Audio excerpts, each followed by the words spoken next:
세상에 존재하는 모든 것은 원인이 있어요. 사람도 또 하늘에 있는 별과 달과 태양들도 원인이 있다는 거예요. 그것을 과학적으로 설명하자면 제1원인이라고 그래요. 그 첫 번째 원인이 뭐냐? 그 첫 번째 원인은 뭐겠어요? 창세기 1장 1절에서 태초에 하나님이 천지를 창조하시니라. 하나님이 이 우주 만물을 창조하셨어요. 그러니까 저와 여러분이 존재한다는 것은 하나님이 우리를 지으셨기 때문에 존재한다, 그 말. 그래서 이 땅의 모든 피조물의 제1원인은 누구다? 하나님이시다, 그 얘기. 자, 그렇다면 우리의 인생에서 가장 중요한 분이 하나님이잖아요. 아니, 나를 만드셨는데? 근데 우리가 하나님을 외면하고 살 수 있다고요? 그렇지 않아요. 하나님이 내 인생의 가장 중요한 분이에요. 그렇다면 우리가 그 아버지 하나님이 도대체 어디에 관심을 갖고 있고 무슨 일 때문에 그분이 마음 아파하실까 생각해 봤냐는 거예요. 제가 오래전에 그 하나님의 마음을 알 수 있었어요. 아까 우리 정 장로님이 우리 교회가 이제 내년에 창립 20주년이잖아요. 참 많은 세월이 흘렀어. 근데 그 교회를 개척했을 때 하나님 나에게 주신 마음이에요. 그 마음이 뭐냐? 하나님의 눈길과 하나님의 관심은 어디에 있느냐? 교회에 있다는 교회. 하나님이 관심을 두실 곳이 뭐 세상 천지에 얼마나 많으시겠어요. 근데 그 하나님에게 가장 제1의 관심은 뭐다? 교회라는 거예요. 그럼 교회는 뭐예요? 예수 그리스도를 믿는 사람들의 모임이 교회잖아요. 다시 말하면 하나님의 관심은 오늘 이 자리에 있는 저와 여러분에게 있음을 믿으시기 바랍니다. 그래서 하나님은 교회에 관심을 갖는 거예요. 자, 그런데 하나님께서 이 우주 만물을 창조하셨지만 이 우주 만물이 영원하냐? 영원하지 않아요. 제가 늘 말씀드렸잖아요. 하늘의 것은 영원하지만 이 땅의 것은 영원하지 않아요. 요람이 있으면 무덤이 있는 거예요. 시작이 있으면 끝이 있는 거예요. 영화를 시작했으면 영화 The End라고 하는 그 마지막 장면이 있는 거예요. 그처럼 우리가 살고 있는 이 우주도 이 세상도 마지막이 있다는 거예요. 목사님 그걸 어떻게 알아요? 어떻게 알기는? 하나님의 말씀이 성경에 나와 있는데 이 세상 끝이 있다는 거예요. 그러면 생각해 보세요.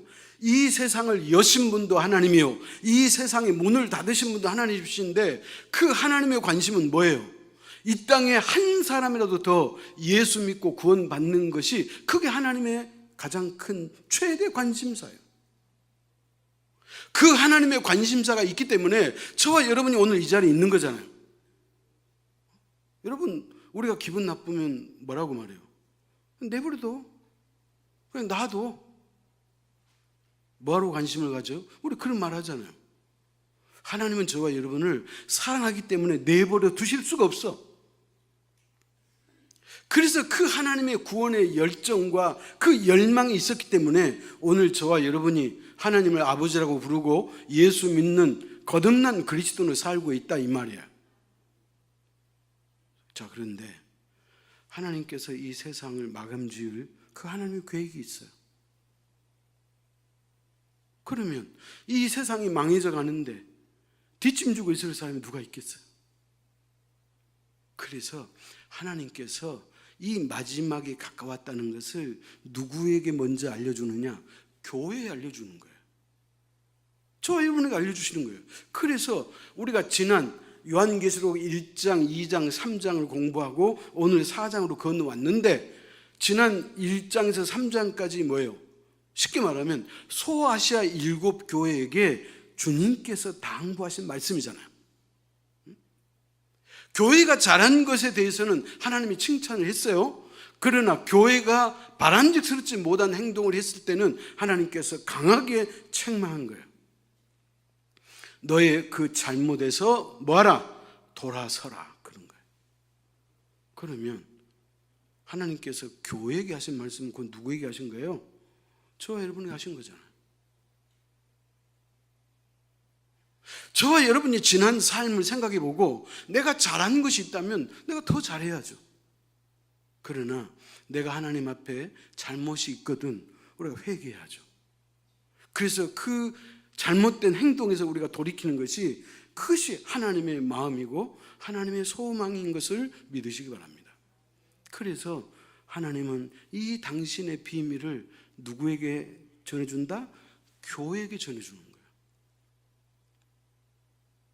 그래서 오늘 말씀에 보면 하나님께서 요한계시를 기록했던 사도 요한에게, 여러분 지금 초대교회 소아시아 7교회가 당면한 것은 가장 큰 고통이 뭐였어요?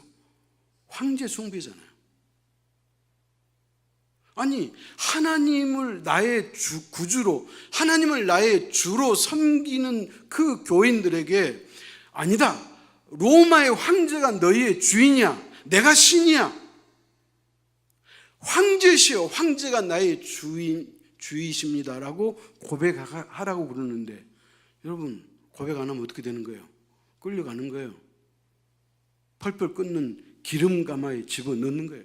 사람을 묶어놓고 기름을 부어가지고 불 지르는 거예요. 사자의 밥이 되게 하는 거예요. 콜로세움 광장에 맹수 사자를 풀어가지고 그 그리스도인을 잡아 뜯어먹게 하는, 그게 도미티아누스 황제가 했던 일들이에요. 여러분, 그러니까 초대교회 성도들은 신앙을 지킨다는 것은 곧 뭐예요? 생명을 내놓는다는 거예요. 그러나 나는 예수 그리스도를 부인할 수 없기 때문에 그들은 사자의 밥이 돼도 기름 가마에 끌려 들어가도 그들은 예수 그리스도를 부인하지 않았다는 거예요. 그런데 이것을 지금 누가? 사도 요한이 하나님으로부터 이 말씀을 듣는 거예요. 지금 사도 요한은 어디에 있죠? patmos섬에 있는 거잖아. 응? 그리스하고 그 티르키의 그 사이에 있는 작은 섬, 그 patmo라는 섬에 지금 사도 요한은 유배를 당하고 있어요. 근데 놀라운 것은 그 유배당하는 그곳이 사도 요한에게는 놀라운 축복의 장소예요. 왜? 세상의 소리가, 여러분 노이즈라고 그러죠? 소음. 세상의 소음이 없는 그 황량하고 고립된 그 외딴 섬 patmos섬에서 하나님의 음성을 아주 똑똑히 들을 수가 있는 장소였다는 거예요. 근데 오늘 주님께서 사도 요한에게 뭐라 그래요? 이리로 올라오라 그러잖아요. patmos섬에 있는 사도 요한에게 하나님이 뭐라고 이야기했다고요? 이리로 올라오라 그런 거예요. 여러분 1절로 그러잖아요. 내가 들은 바 처음에 내게 말하던 나팔 소리 같은 그 음성이 이르되 이리로 올라오라. 사도 요한에게 하늘로 올라오라 그런 말이에요. 그러면서 왜 올라오라 그랬느냐, 그 이유가 나왔네요. 이후에 마땅히 일어날 일들을 내가 너에게 보여주겠다 이 말이에요. 그러면 일 후에 마땅히 일어날 일들이 뭐예요? 세상의 종말을 말하는 거예요. 이것을 내가 너에게 보여줄 테니까 이리로 올라오라 그런 거예요. 여러분 이것은 뭐냐? 사도 요한이 patmos섬에서 하늘나라로 직접 올라간 게 아니고 그의 영이 하나님의 나라로 올라간 거예요. 우리가 지금 수요일날 에스겔서를 공부하지만은, 여러분 에스겔 선지자가 자기의 몸뚱아리는 바벨론 나라에 있는데 하나님께서 그 영을 데리고 예루살렘에 와가지고 성전이 지어질 것을 뭘로 보여줬다? 환상으로 보여줬다는 거예요. 환상으로. 그러니까 사도 요한도 마찬가지예요. 지금 이 지상에 소아시아 7교회가 고통당하는 그 모습을 바라보던 그 사도 요한의 시선을 하늘로 향하도록 하셨다는 거예요. 왜 그런다고요? 장차 있을 일에 대해서 하나님께서 알려주겠다 그런 말이에요. 그래서 사도 요한의 시선이 어디로 향했어요? 하늘로 향한 거예요. 그렇다면 오늘 저와 여러분의 시선도 어디로 향해 있어야 돼요? 하늘로 향해 있어야 돼요. 왜? 우리도 주님이 말씀하신 이 마지막 때 일어날 그 일들을 우리가 듣기 위해서 그래야 된다, 그런 말. 그래서 오늘 본문 4장 1절은 이렇게 시작해요. 2일 후에 그런 거예요. 여러분, 2일 후이라고 하는 것은 어떤 일이 있고 난 이후에라고 하는 단순한 시간을 말한 게 아니에요.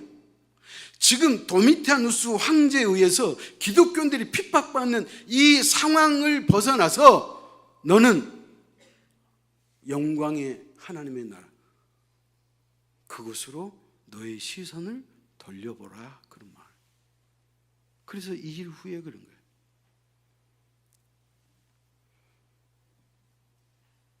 그래서 사도 요한이 하나님의 음성을 듣습니다. 장차 될 일을 듣는 거예요. 그래서 오늘 첫 번째는 뭐냐? 보호자에 앉으신 이의 형언할 수 없는 위험의 모습을 보는 거예요. 자, 사도 요한이 시선을 하나님의 나라로 올렸어요. 그랬더니 누가 보였느냐? 첫 그 하늘나라의 그 모습이 어떻게 보였느냐? 그 첫 모습이 예수 그리스도가 보호자에 앉아 있는 모습이 보였다, 그 말이야. 그럼 물어봅시다. 오늘 여기 본문에 보면 하늘문이 열린 후에, 하늘문이 열렸을 때 그 보호자가 보였다, 그 말이에요. 그러면 잘 들어보십시오.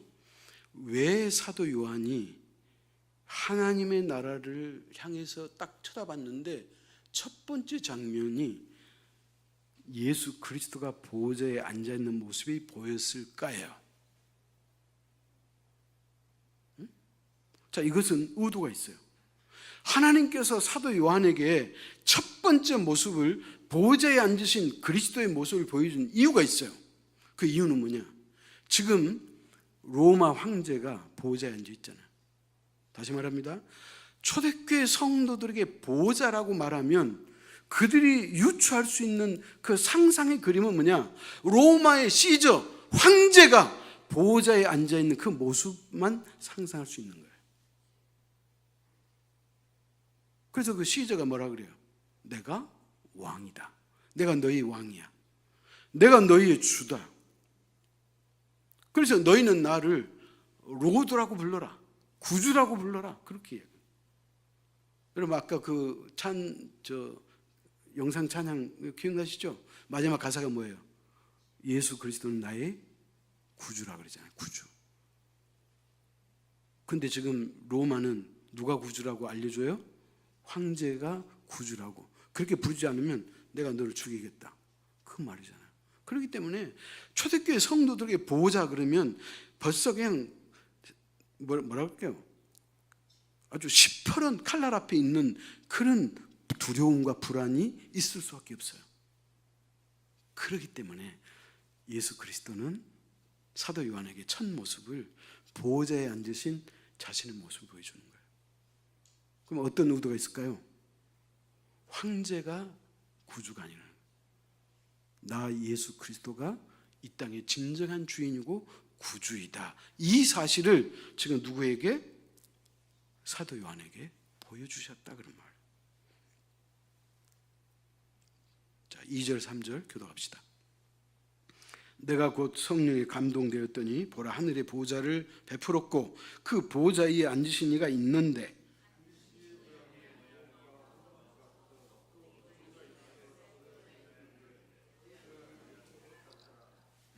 자, 근데 잘 봐요. 지금 사도 요한이 하늘 보호자를 쳐다봤는데 그 보호자의 주님이 앉아 계셔요. 근데 그 보호자에 앉으신 주님이 사람의 형상의 모습이 아니고 보석의 모습으로 앉아 계시더라는 거예요. 그래서 여기 봤더니 뭐라 그래요? 벽옥, 홍보석, 녹보석 이렇게 말하는 거예요. 그 왜 예수 그리스도가 이 땅에 오신 모습 그처럼 사람이 형상을 하고 보호자에 앉아 계시면 좋을 텐데 예수님이 보호자에 앉으신 것은 확실한데 그 모습은 벽옥 같고 홍보석 같고 녹보석 같다, 그렇게 사도 요한이 기록한 거예요. 여러분, 여기에는 아주 깊은 이유가 들어있어요. 왜 그러느냐? 자, 생각해봐요. 하나님은 인간이 아니잖아요. 그분은 영이시고 우주 만물이잖아요. 근데 그분을 마치 사람의 모습처럼 이미지를 우리가 갖는다면 그분은 인간이라는 한계 안에 갇혀버린 거예요. 하나님은 초월하신 분이에요. 하나님은 인간의 그 어떤 언어로도 표현할 길이 없어요. 제가 그랬잖아요.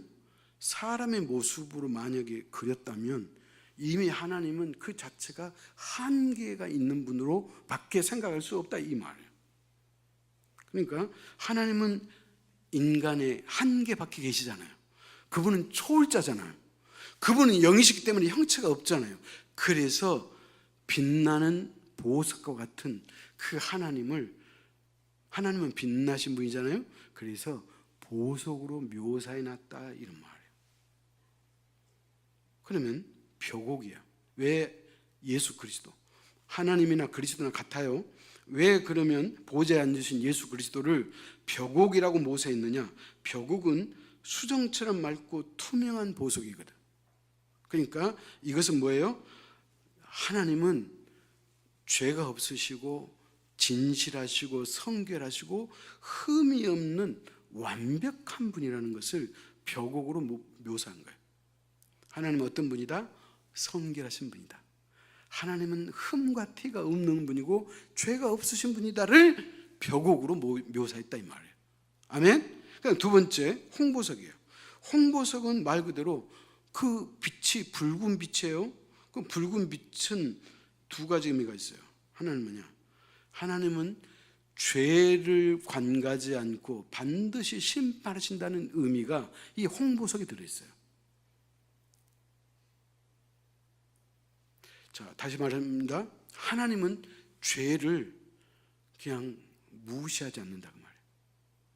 하나님은 그 죄에 대해서 반드시 값을 치르게 하신다 이 말이에요. 여러분 죄값 치러야 되잖아요. 그러면 저와 여러분은 인간은 다 죄인이잖아요. 죄의 싹은 뭐예요? 사망이잖아요.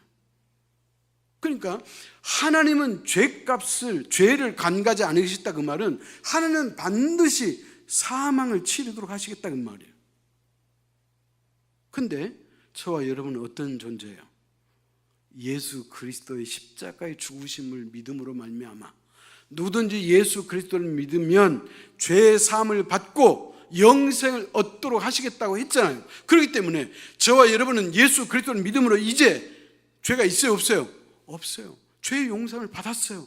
그렇기 때문에 저와 여러분은 사망에 빠지지 않아요. 아멘? 저와 여러분은 영원한 천국으로 구원받았음을 믿으시기 바랍니다. 자, 그렇기 때문에 그렇다면 왜 벼곡 같은 모습이냐? 아직도 예수 믿지 않는 사람들은 여전히 죄 가운데 있잖아요. 그 죄 가운데 있는 사람의 그 죄를 하나님은 간과하지 않겠다, 용서하지 않겠다 이 말이에요. 그다음 또 한 가지, 홍보석은 붉은색이라 그랬죠? 붉은색 하면 우리는 뭘 상징하는 거예요? 그리스도의 십자가의 보혈을 상징하는 거예요. 그러니까 이 어린 양이 흘리신 그 피를 생각하게 하는 거예요. 맞아. 예수 그리스도의 십자가의 보혈로 내가 죄 용서함을 받았지. 참 감사하다. 하나님의 은혜다. 이것을 연상하도록 하는 거예요. 그러니까 생각해 보세요. 사도 요한이 이 장면을 봤어요. 그리고 소아시아에 있는 7교회 성도들에게 자신이 본 이 환상의 이야기를 글로 써줬어요. 그럼 그 사람들이 독자가 돼가지고 읽으면서 홍보석 그러면 뭐가 떠올라요? 그리스도의 어린 양의 피가 떠오르는 거예요. 맞아. 우리는 죄 용서를 받았어. 우리는 영원히 천국 갈 백성들이에요. 우리는 구원받았어. 그러니까 내가 어떤 신앙의 위기가 와도, 어떤 시험이 오고, 어떤 고난이 와도 나는 예수 그리스도를 부인하지 않을 거야. 그런 결단을 가지도록 예수 그리스도의 보호자의 모습이 홍보석의 모습이었다 그런 말. 그 다음에 세 번째는 뭐예요? 녹보석이에요. 자, 녹보석은 뭐냐? 자, 주님이 보호자에 앉아 계시는데 벽옥과 같고 홍석과 같았다 그랬죠. 근데 그 주님의 보호자를 둘러싼 것이 무지개라고 했어요. 무지개. 주님의 보호자를 둘러싼 무지개가 있는데 그 무지개가 마치 녹보석처럼 보였더라, 그런 말이에요. 그러면 여기 의미가 두 가지가 있어요. 하나는 뭐냐? 녹보석이라는 이 녹색 보석의 의미가 있고, 또 한 가지는 뭐다? 무지개의 의미가 있는 거예요. 그러니까 예수 그리스도의 보호자에 앉아있는 모습이 그렇게 보였다는 것은 주님께서 그것을 의도했다는 거예요. 왜? 예수 믿는 저와 여러분에게 그 이유를 알 수 있도록, 들으면 알 수 있도록 그렇게 말씀하셨다, 그 말이에요. 그럼 물어봅시다. 무지개 그러면 저와 여러분은 무슨 생각이 떠올라야 돼? 노홍수 사건이 떠올라야 되잖아요. 여러분, 하나님께서 노아 시대에 홍수를 이 땅에 보냈는데 40주야를 보냈어요. 40주야란 말 뭔 말이에요? 하루 24시간 40일 동안 하늘에서 비가 내렸는데 하늘의 궁창이 열려버렸어요. 자, 잘 들어봐요. 원래 이 지구는 이 지구를 둘러싸는 궁창이 있었어요. 궁창. 그래서 성경은 궁창 위에 물과 궁창 아래에 물이 있어요. 그럼 이 궁창이 뭐냐? 궁창은 비닐하우스 생각하면 돼. 저와 여러분은 이 궁창 안에 있다는 것은 비닐하우스에 있다고 생각하면 돼. 그러니까 소나기가 와도 우리는 그 비 맞지 않잖아요. 근데 그 궁창이 열려버렸어요. 그러니까 하늘에 있는 모든 물들이 다 쏟아난 거예요. 그 다음에 산과 땅이 갈라지고 터졌다 그러잖아요. 땅에서 샘이 솟는 거예요. 하늘에 비가 내리고 땅이 솟았잖아요. 그러니까 지구가 온전히 물속에 잠겨버린 거예요. 그래서 노아 홍수 시대에 이 땅의 모든 사람이 다 죽었어요. 하나님의 심판받았어요. 그리고 누구만 살았어요? 노아의 8 식구만 방주에 머물러 있기 때문에 살아남은 거예요. 그래서 방주가 말하는 것이 뭐다? 교회예요, 교회. 여러분, 우리가 교회 안에 있다는 것은, 신앙 안에 있다는 것은 방주 안에 있다는 거예요. 그렇기 때문에 이 세상이 멸망할 때 우리는 방주 안에 있기 때문에 그 방주가, 그 교회가 우리의 뭐예요? 피난처요 교회인 것을 믿으시기 바랍니다. 그렇기 때문에 무지개예요. 무지개 그러면 딱 떠올라야죠. 왜? 하나님이 심판하는 와중에도 믿음이 있었던 그 노아는 하나님으로부터 은혜를 받고 그의 온 가정이 구원을 받았잖아요. 아멘? 그러니까 무지개는 뭐예요? 언약이 언약. 아무리 내가 이 세상을 심판한다 할지라도 내 백성은, 예수 그리스도를 믿고 내 자녀가 된 내 백성은 그 마지막 날에 마치 노아 방주에서 살아남은 노아처럼 저와 여러분을 어떻게 하신다? 구원하신다. 이렇게 말하는 거예요. 구원하신다. 그 다음에 녹보석은 뭐예요? 여러분, 여름날에 그 푸르름 아시잖아요. 사람이 눈이 필요하면 무슨 색을 봐야 돼? 녹색을 봐야 돼. 녹색은 생명색이에요. 생명색. 그러니까 녹색이라는 것은 예수 그리스도가 생명의 주인이다, 이런 말이에요.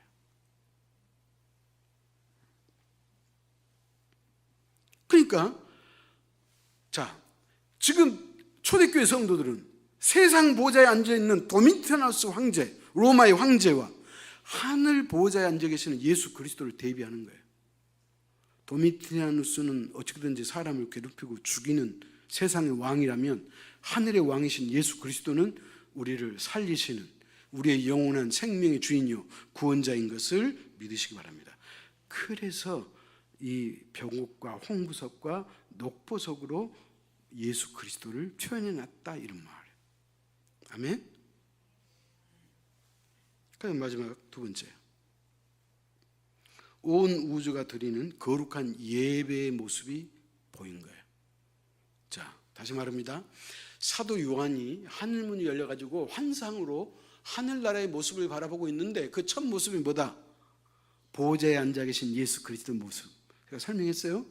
그 다음에 또 한 장면이 보이는데 하늘 보호자를 둘러싸서 24장로가 있고, 그리고 여러 생물들이 하나님을 찬양하고 예배드리고 있는 모습을 보여주셨다 이 말이에요.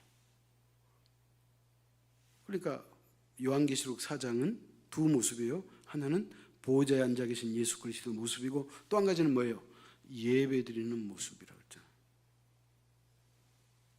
그러면 물어봅시다.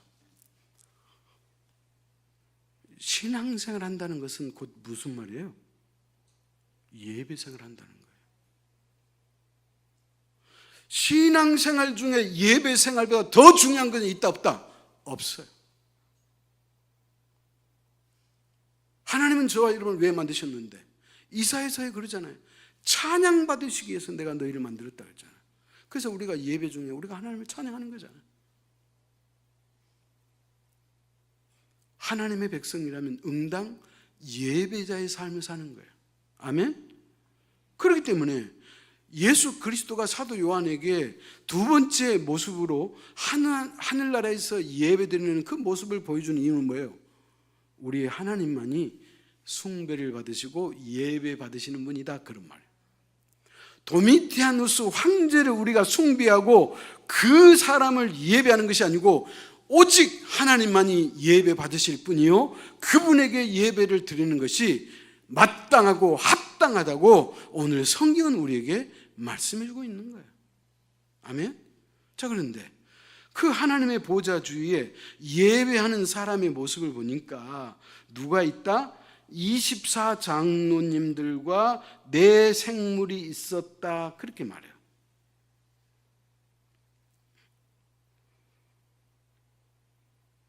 자, 읽어봅시다. 10절 11절 교독합시다. 24장로들이 보좌에 앉으신 이 앞에 엎드려 세세토록 살아계시는 이에게 경배하고 자기의 관을 보좌 앞에 드리며 이르되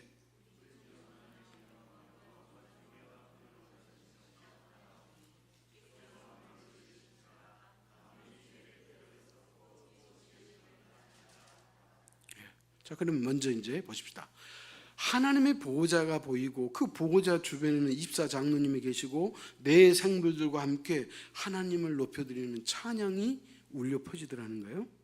그러면 이제 24장로가 누구냐를 우리가 알아야 되잖아요. 응? 도대체 24장로는 어떤 분들이지? 그분들은 어떤 분이냐? 잘 들어요. 구약에는 이스라엘 백성들이 몇 지파로 되어 있어요? 12지파예요. 신약은 예수 그리스도의 제자가 몇 명이에요? 12명이에요. 그래서 구약과 신약의 대표성을 갖고 있는 구약의 12지파와 신약의 예수 그리스도의 제자 12명 도합이 24이잖아요. 그래서 24장로라는 말의 의미는 뭐냐? 이 땅의 모든 구원받은 자들의 대표성을 상징하는 것이 24장로다 그 말이에요. 그러니까 24명의 장로가 아니고 24장로라는 것은 뭐다? 이 땅에 구원받은 모든 그리스도인들을 상징한다 그 말이에요. 그러면 이 땅에 예수 믿고 살다가 이 땅을 떠난 먼저 간 하나님의 백성들이 하느님 보좌 주변에서 하나님 앞에 찬양과 영광을 올려드리더라 이 말이에요. 아멘? 그 다음에 또 네 생물이에요. 그 네 생물은 뭐냐? 사자, 송아지, 사람, 독수리 같은 네 생물이라고 그랬어요. 그러면 이 네 생물이 의미하는 게 있잖아요. 사자는 뭐예요? 맹수의 왕이 사자예요. 그러니까 사자라는 것은 맹수를 대표하는 물이다 생각하면 돼. 아멘? 두 번째, 송아지. 송아지는 가축의 대명사예요. 이 땅에 존재하는 모든 가축들을 상징하는 거예요. 그 다음에 세 번째, 사람이에요. 사람은 뭐냐? 지성과 이성을 갖고 있는 존재는 사람밖에 없어요. 그죠? 그러니까 사람 같은 모습을 하고 있는 생물이 있었다. 이 말은 이 땅의 모든 사람을 상징하는 거예요. 맹수도 상징하고 무엇도 상징한다? 가축도 상징하고 사람도 상징하고 그 다음에 세 번째, 네 번째, 독수리 같은 모양이죠. 독수리는 뭐예요? 조류의 대표가 독수리예요. 그러니까 모든 조류. 그러면 잘 들어요. 이 땅의 맹수와 이 땅의 가축과 이 땅의 모든 사람과 이 땅의 모든 조류들을, 이건 대표성을 띈다 그랬죠. 자, 이 말의 의미는 뭐냐? 한마디로만 이런 거예요. 이 땅의 모든 피조물들이 하나님을 찬양하고 높여드린다, 이 말이에요. 사람만 하나님을 찬양하는 게 아니에요. 이 땅의 모든 피조물들이 자신을 만드신 그 하나님을 찬양하고 높여드린다, 이 말이에요. 그러면서 자, 이들이 어떻게 했느냐? 8절 하반절 제가 읽습니다. 그들이 밤낮 쉬지 않고 이르기를 거룩하다 거룩하다 거룩하다 주 하나님 곧 전능하신 이여 전에도 계셨고 이제도 계시고 장차 오실 이시라. 여러분, 전에도 계시고 지금도 계시고 장차 오실 분이 누구예요? 하나님밖에 없어요. 예수 그리스도밖에 없어요. 예수 그리스도가 부활 승천하시면서 내가 다시 재림하겠다, 오겠다, 그렇게 약속했잖아요. 그분이요. 그러니까 그분이 뭐예요? 하나님 앞에 영광을 받으셨다, 찬양을 받으셨다, 이런 말. 그래서 보좌에 앉으신 주인은 사람의 왕이 아닌, 도미티아누스 황제가 아닌 예수 그리스도만이 보좌에 앉으실 자격이 있고, 그분만이 우리 인생의 주인이시고, 그분만이 우리로 하여금 숭배를 받으시고 예배를 받으실 분이시다. 이것을 사도 요한에게 각인시켜 주는 거예요. 그럼 물어봅시다. 여러분이 섬겨야 되고 여러분이 숭배해야 되고 여러분이 높여드려야 될 대상이 누구예요? 오직 예수 그리스도, 하나님밖에 없음을 믿으시기 바랍니다. 그것을 한다면 여러분은 아주 복 있는 인생이에요. 그 다음에 이제 마지막 세 번째요. 근데 이제 두 장면을 봤어요. 보호자의 장면과 예배드리는 장면을 봤어요. 근데 또 한 가지 특이한 장면이 있어요. 그건 뭐냐? 24장로들의 머리에는 금 면류관이 있는데 이 금 면류관을 벗어 놓고는 주님 앞에 드리더라는 거예요. 그럼 또 궁금하잖아. 이 모습이 뭐냐? 자, 11절 같이 읽습니다. 11절 우리 주 하나님이여 영광과 존귀와 권능을 받으시는 것이 합당하오니 주께서 만물을 지으신지라 만물이 주의 뜻대로 있었고 또 지으심을 받았나이다 하더라. 그랬어요. 잘 보십시오. 24장로들이 자신들의 면류관, 금 면류관을 벗어가지고 하나님 주님 앞에 바치면서 그들이 뭐라고 바쳤는가? 다시 한번 봅시다. 우리 주 하나님이여 당신이 우리로 하여금 영광과 존귀함을 받는 것이 뭐한 것이다? 합당하다, 마땅하다, 그 말이에요. 그러면서 잘 들어요. 그 이유는 뭐냐? 왜 주님이 우리로 하여금 예배를 받아야 되고 존귀와 영광을 받아야 되느냐? 그 이유가 뭐냐? 주께서 만물을 지으신지라. 아멘. 당신이 우리를 지으신 창조주이기 때문입니다, 그 말이에요. 자, 제가 서두에 뭐라 그랬어요? 이 땅에 존재하는 모든 피조물들은 제1원인이 있다고 그랬잖아요. 그 제1원인이 누구예요? 하나님이죠.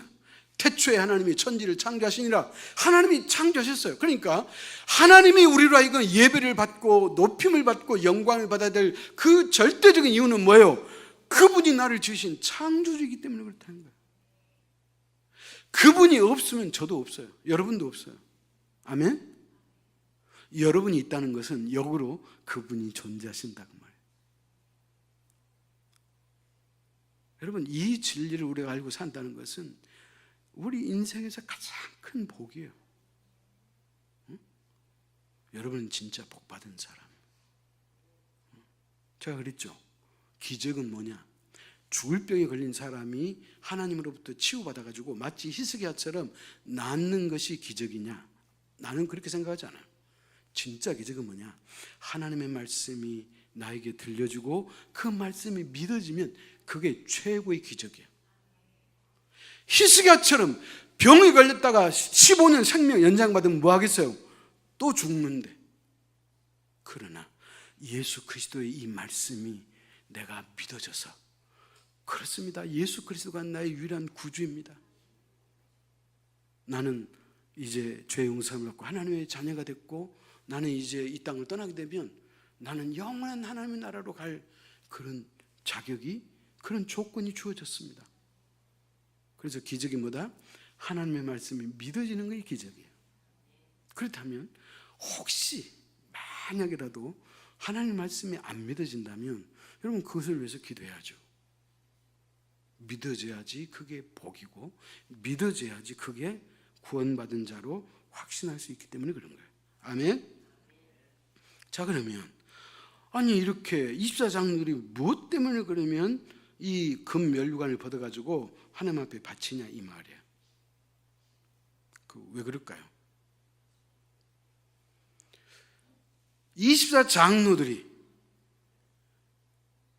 24장로가 뭘 상징한다고 그랬어요? 이 땅에 예수 믿는 모든 사람, 천국 백성의 모든 사람을 상징한다고 그랬죠. 그러니까 저와 여러분이 그 말이에요. 아니 24장로들이 그렇게 면류관을 벗어가지고 주님께 바쳤다니 이게 아니고 오늘 저와 여러분이 이 면류관을 주님께 바쳐야 된다는 거예요. 그러면 뭐라고 그러면서 바쳐야 되느냐? 제가 알려드릴게요. 하나님, 이 면류관은 제 힘으로 얻은 것이 아닙니다. 주님이 주신 은혜의 결과이므로 이 영광의 면류관은 제가 쓸 것이 아니고 주님이 쓰셔야 합니다. 그러면서 바쳤다 이 말이에요. 아멘? 그러면 이 면류관은 뭐냐? 믿음을 지킨 자들이 받아 쓰는 영광의 면류관이 큰 면류관이에요. 아멘? 어떤 사람이 받는다? 신앙의 경주에서 마지막 꼬린 지점에 들어가서 승리한 사람에게만 받을 수 있는 이 면류관을 큰 면류관이라 그런다고 말해요. 그럼 이제 물어봅시다. 저와 여러분이 구원받는 것이 여러분의 행위로 구원받았어요? 여러분이 선하게 살고 거룩하게 살고 선한 일을 많이 해서 구원받았어요? 그랬어요? 우리가 구원받는 것은 우리의 행위로 받지 못해요. 예수 그리스도의 십자가의 은혜로 구원받았어. 그러면 자, 24장로가 면류관을 썼다는 것은 저와 여러분 지금 면류관을 썼다는 얘기잖아요. 근데 이 면류관을 여러분이 잘나고 잘해서 받은 거예요? 아니잖아요. 예수 그리스도의 십자가의 은혜로 면류관을 받아서, 그러니까 주님 앞에, 주님, 제가 이 면류관을 쓰는 것은 나의 공로가 아니고 주님의 은혜고 주님의 공로입니다. 그러니까 내가 써야 될 면류관이 아니고 주님이 써야 될 면류관이에요 하고 주님 앞에 벗어서 드렸더라, 그런 말이에요. 사랑하는 성도 여러분, 신앙인은 이런 자세를 가져야 돼. 잘났다고 뻐기고 하는 것은 이걸 교만한 거예요.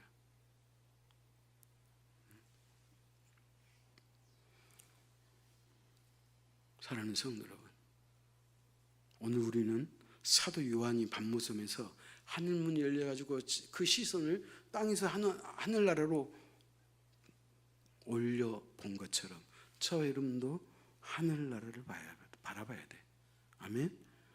그리고 보좌에 앉으신 주님, 그리고 주님 주변에서 둘러싼 24장로와 이 땅의 모든 피조물들이 하나님 앞에 거룩하다, 거룩하다, 거룩하다라고 찬양과 영광을 드릴 것처럼 저와 여러분도 그런 자세로 찬양과 영광을 돌려드려야 돼.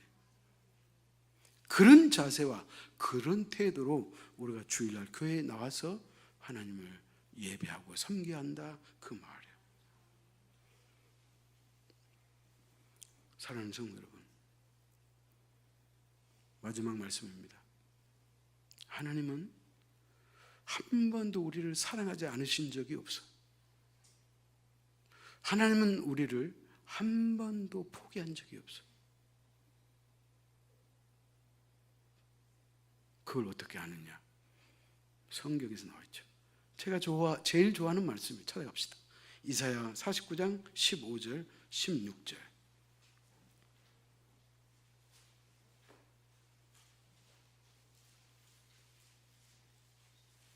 이사야 49장 15절 16절 우리 다 같이 합독합니다. 여인이 어찌 그 젖먹는 자식을 잊겠으며 자기 태에서 난 아들을 긍휼히 여기지 않겠느냐. 그들은 혹시 잊을지라도 나는 너를 잊지 아니할 것이라. 내가 너를 내 손바닥에 새겼고 너의 성벽이 항상 내 앞에 있나니. 나를 낳아주신 내 어머니는 혹시 나를 잊을 수는 있어요. 그러나 나 여호와는 잊는다 못 잊는다? 못 잊는다. 하나님은 저와 이름을 못 잊는다. 그러면서 또 뭐라 그래요? 혹시 우리가 못 믿을까 봐 내가 너를 내 손바닥에 새겨놨다. 아멘? 그러므로 이 하나님의 사랑을, 이 하나님의 놀라운 은혜를 잊지 않고 그래서 마음과 중심을 다해 섬겨드리는 저와 여러분 될 수 있기를 축원합니다. 기도하겠습니다. 하나님 아버지, 하나님의 은혜와 사랑을 진심으로 감사합니다. 우리가 무엇이 간데 우리를 이처럼 사랑하여 주셨고 그 하나님의 놀라우신 사랑, 은혜, 그 축복을 우리가 어찌 잊을 수 있겠습니까? 그러므로 아버지 하나님, 이제 오늘 이 주신 말씀을 우리의 마음에 가다듬고 우리가 앞으로 하나님을 섬길 때 마음과 중심을 다해 정성을 다해 예배하는 예배자의 삶이 될 수 있도록 우리 모두를 축복하여 주옵소서. 예수님의 이름으로 기도하옵나이다. 아멘.